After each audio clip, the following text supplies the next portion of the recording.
Welcome to Third Eye Weekly. Joining us today is Andrew Shackman. He's the founder and CEO of leanpath, Inc., an organization dedicated to food waste prevention. Thank you for joining us. Thanks for having me. Great. So let's first off talk a little bit about how you first became interested in the work of food waste prevention. So we actually started down this path because we saw an inefficiency. And this was 2004, and we saw that menu prices were growing at a slower rate than wholesale food prices. And we saw that food service operators were going to be squeezed in the middle of that. And we said, that's going to be painful, and we could probably help. And at the time, we were blissfully ignorant of the the environmental implications of food waste. We understood the economics, but we had not come to terms with the social and environmental component of it. So initially, it was very much about efficiency. And what we found, of course, was, our jaws hit the floor as we got deeper into the issue, and we realized that this topic, when you pushed on it, touched everything from climate to water to hunger. And it was one of those moments where it was a really electric kind of sort of awareness that came to us around it. And we said, all right, well, we understand why we're doing this. So how exactly does leanpath help food service industries and restaurant owners target ways to reduce waste? So we take the view that those things we measure, we manage.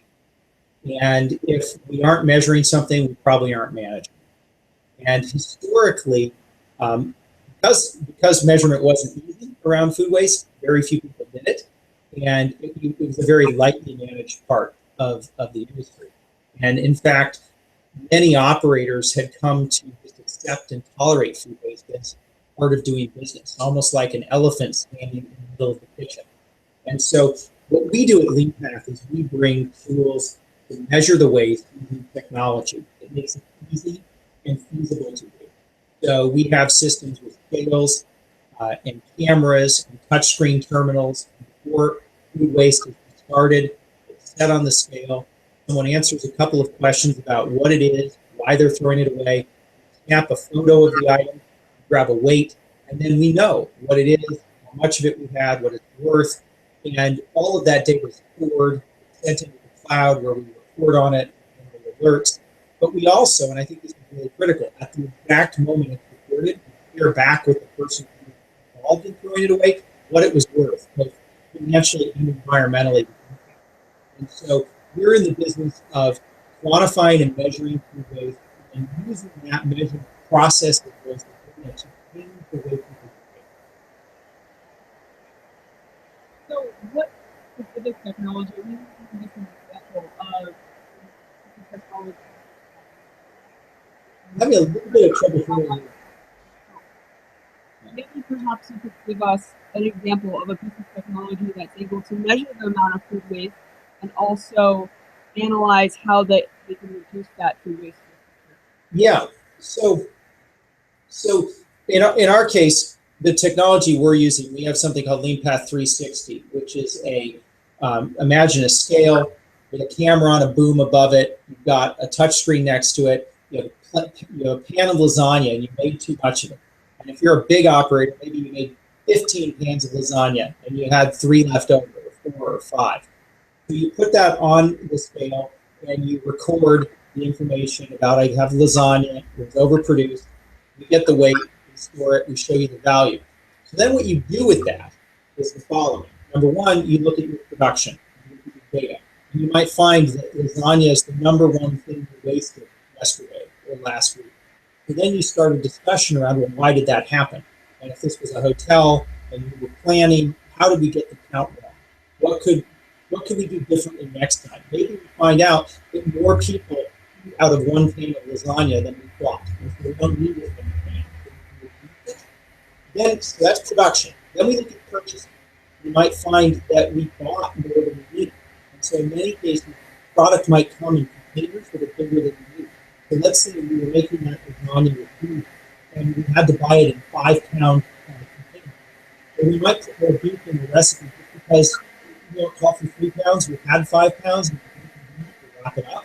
Or we're eager and not use it. We just put all 5 into the dish. So maybe we know next time we aren't going to buy that 5-pound packet of beef. It doesn't work. We need to actually do something more honest. And then the third area is amendment.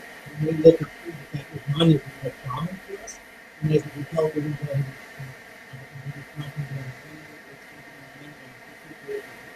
I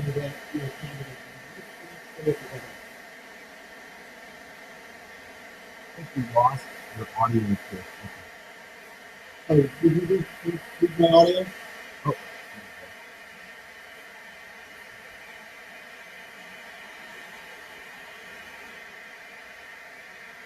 Could you just give us a testing real quick?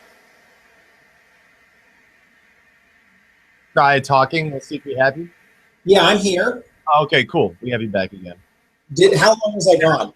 This is all going to be edited after the fact, so we can just take out like little sections where the audio drops. Good to know. Cool.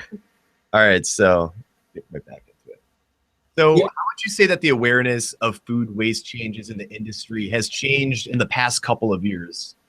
It's a great question, because when we started, when you talk to people saying you worked on food waste, it was like, the garage doors just rolled down. No one had any interest in talking to you. It was not an exciting thing to share with friends and family over the holidays. But it's changed dramatically in the last 5 years. And I think what's driven that has been a few things. Number one, food prices went up. And when food prices go up, waste is more expensive. So people had a reason to care about it.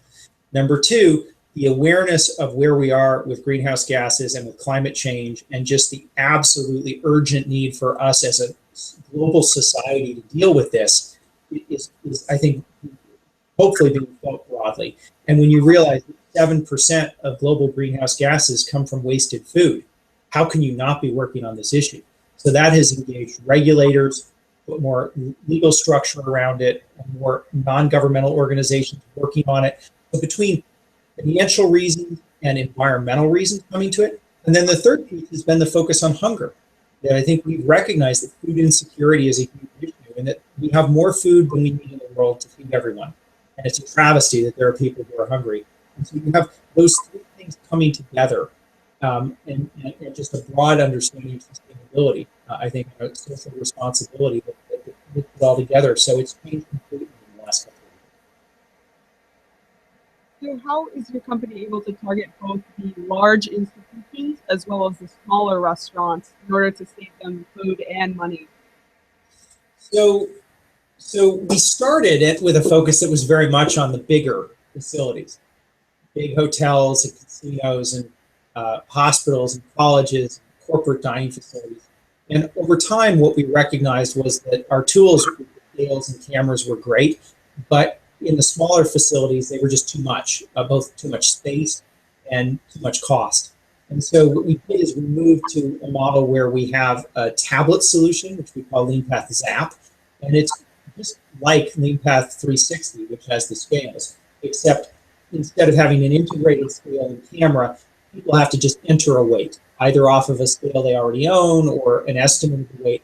And it allows us to go into much, much smaller places because it's just a tablet. And we can get it running on small 7-inch tablets, which are very, very affordable. There's no food service operation.